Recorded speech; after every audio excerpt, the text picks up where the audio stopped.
Trigonometric lesson chapter आपला complete झालेला आहे 12th स्टँडर्डचा. ओके,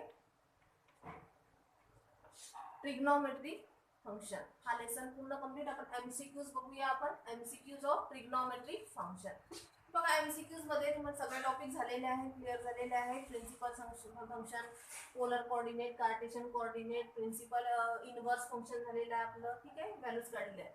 पहिला क्वेश्चन बघा. Principal solution of sine theta is -12 and option दिलेले आहे. प्रिन्सिपल सोल्युशन कसं काढायचं आपलं झालेलं आहे. Principal solution of sine theta. आता आपल्याकडे तेवढा वेळ राहणार नाही एवढं सॉल्व्ह करायसाठी, पटापट सॉल्व्ह करायचं आहे. Sine theta is equal to -12.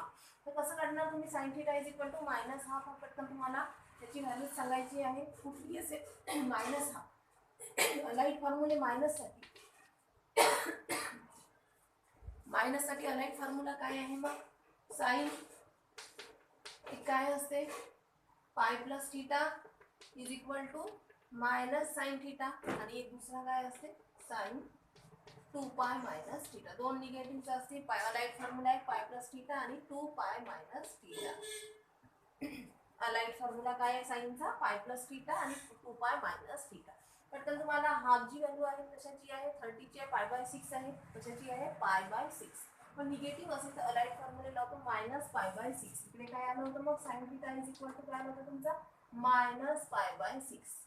Minus आलं होतं. आपलं प्रिन्सिपल सोल्युशन आहे, इनवर्सचं नाही आहे. कशाचं आपण स्टार्टिंगला घेतलेलं आहे त्याच्यातलं आहे. -पाय/6 जर येत असेल तर मग मायनसला आपल्याला अलाइट मध्ये कन्वर्ट करावं लागते. तर पाय प्लस थिटा आणि 2 पाय. पाय प्लस पाय/6. तर पटकन पाय प्लस पाय/6 किती येते, 7 पाय/6 आहे. इथे 7 पाय/6 आहे. इथे पहिला अँगल 7 पाय/6 आणि 2 pi minus theta. 2 pi minus पाय/6 किती, 6 टू द 12. 12 पाय मधून पाय गेले 11 पाय/6. काय केलं आपण, फक्त दोन अलाइट फॉर्म्युले तुम्हाला माहित पाहिजे होते. कुठले, साइनचे, निगेटिव्हचे. साइन राईट साइडला निगेटिव्ह आहे. पाय plus theta, 2 pi minus theta दोन्ही निगेटिव्ह आहे. थिटाची पटकन व्हॅल्यू काढायची.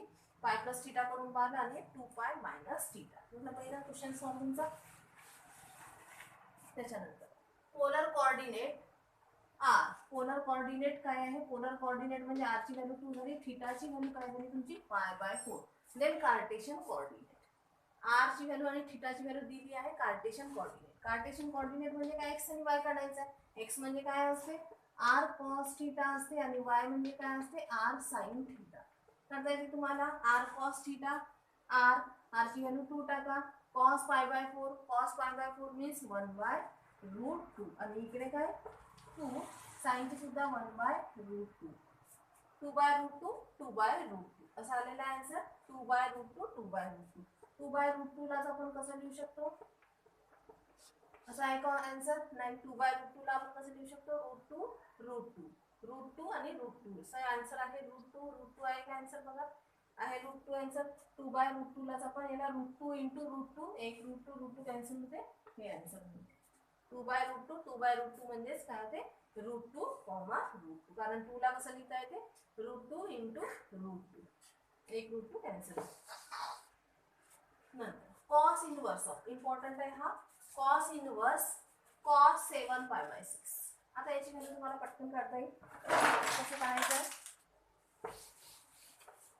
Cos inverse cos 7. कॉसची रेंज माहित पाहिजे तुम्हाला. कॉस इनवर्स इनवर्स आहे, इनवर्स फंक्शन मधला. इनवर्स असल्यामुळे इनवर्सची ब्रँच माहिती पाहिजे. इनवर्सची ब्रँच आहे 0 to पाय. इनवर्सची रेंज आहे 0 to पाय, म्हणजे 0 आणि पाय 90 180 पर्यंत अँगल पाहिजे. कुठे 180. मग हा 7 पाय/6 आहे. 7 पाय/6 अबाऊ 180, 180च्या वर जाते. तुम्ही काढून बघा. मला वाटते 210 येईल, 210 डिग्री, 210 डिग्री येतो हा 7 पाय/6. मग याच्यात सॅटिस्फाईड होईल का, कॉस इनवर्स मध्ये होत नाही, पायच्या वर जात आहे, 210 येत आहे. म्हणजे 210 इज नॉट बिलॉंगिंग टू 7 पाय/6 is not belonging to 0 to पाय. 0 to पाय मध्ये हा सॅटिस्फाईड होत नाही. म्हणून आपल्याला कसं काढायचं आहे मग याचा आन्सर, कॉस इनवर्स. आता कॉस हा पॉझिटिव्ह आहे, कॉस हा काय आहे, पॉझिटिव्ह आहे. मग पॉझिटिव्हचा अलाइट फॉर्म्युला लावायचा तिथे बघा. मला असंच ठेवायचं, कॉस इनवर्स कॉसचा पॉझिटिव्हचा. कॉसचा पॉझिटिव्हचा काय आहे, पॉझिटिव्ह आणि व्हॅल्यू. पॉझिटिव्हचा कॉसचा अलाइट फॉर्म्युला काय आहे, 2 पाय मायनस थिटा. कॉस कुठला आहे 2π minus theta is equal to cos theta, कारण हा कॉस थीटा आहे ना, कॉस थीटा. समजा इथे निगेटिव्ह असतं तर मी दुसरा कॉसचे दोन लाईट फॉर्म्युले आहेत निगेटिव्हचे, एक पाय मायनस थीटा आणि एक पाय प्लस थीटा. कॉसचे दोन आहेत, pi minus theta, pi plus theta is equal to minus cos theta. पण ते लावायचं नाही आपल्याला, कारण इथे पॉझिटिव्ह कॉस थीटा आहे. पॉझिटिव्ह साठी हा आहे 2π minus theta is equal to cos theta. हे पटकन करून टाकायचं. कॉस काय करता मी 2π मायनस 7π/6. कॉस थीटाला काय केलं, कॉस 2π, कारण आपला अँगल मी कमी करत आहे. 7π/6 हा 180च्या वर जात आहे. हा काय जात आहे 180 अबाव जात आहे. 180च्या अबाव जात आहे म्हणजे तो सॅटिस्फाईड होत नाहीये, म्हणून त्याला काय करायचं, त्या अँगलला कमी करायचं आहे. 2π मायनस 6 2 जा 12, 12 मधून 7 गेले किती येत आहे 5π/6. कॉस इनवर्स कॉस कॅन्सल होते, 5π/6 आन्सर. काय येत आहे, काय केलं मी इथे कुठला लाईन लावलेला आहे, cos 2π minus theta is equal to cos theta. Positive वाला लावलेला आहे आणि अँगल रिड्यूस केलेला आहे 5π/6 आन्सर येते. Okay. Principal value branch of sec inverse. Principal value branch of sec inverse.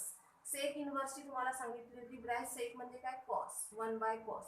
कॉसची काय असते 0 to π. 0 to π कुठे दिसत आहे तुम्हाला, दोन ऑप्शन मध्ये दिसत 0 to π. हा आहे 0 to π इथे, म्हणजे हे आन्सर असणारच आहे 0 to π मायनस π/2 आहे. म्हणजे π/2 म्हणजे काय ते सांगितलं आहे तुम्हाला. मायनस π/2 का लिहिलं जाते इथे, मायनस π/2 म्हणजे काय होते सेक.